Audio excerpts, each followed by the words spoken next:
There's a garden in England dedicated to the plants that can kill you.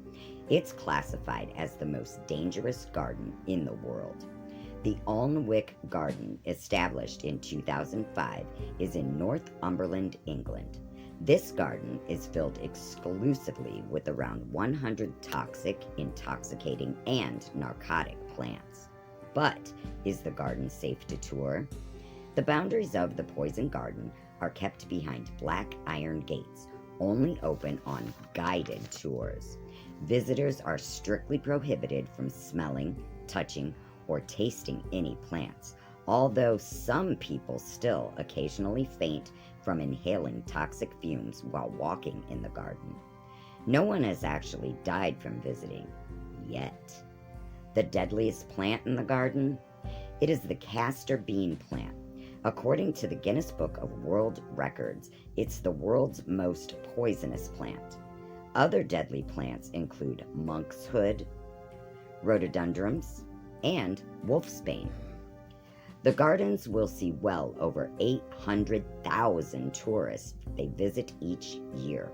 It's one of the most popular attractions in the northeast of England. The garden consists of ivy-colored tunnels, witches' huts, deadly nightshade, and even cannabis in cages. Why does the garden exist?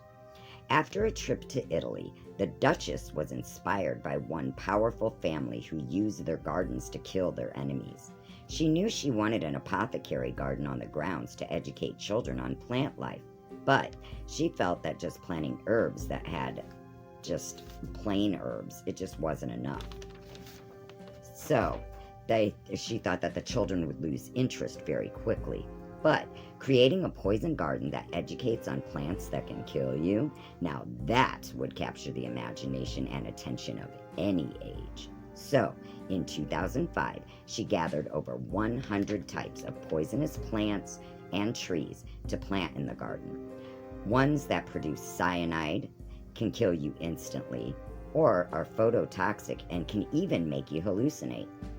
Gardeners tend to the gardens in full hazmat suits, gloves, and masks to make sure that they don't inhale, ingest, or touch any deadly toxins. Did you know that in ancient Venice, women would use berries from a belladonna plant to make their pupils dilate, but due to the toxicity, they would go blind? And then there's Ruta graveolens, which is phototoxic. If you touch it and put your hands in the sunlight, it will instantly burn your skin. Brugmansia, or angel's trumpets, was used by Victorian ladies at tea parties like a truth serum. They'd take the pollen, sprinkle it in the tea, and presto, the ladies would have loose tongues. Let the juicy goss begin. Also, ladies of the night would use this to hallucinate their clientele. The man would think that he had had an incredible night of passion, but, in fact, he didn't lay a hand on her. Laurels were also used to kill butterflies for collections. Victorians would put some crushed up laurel and butterflies in a jar. The butterfly would eventually die from the toxic cyanide.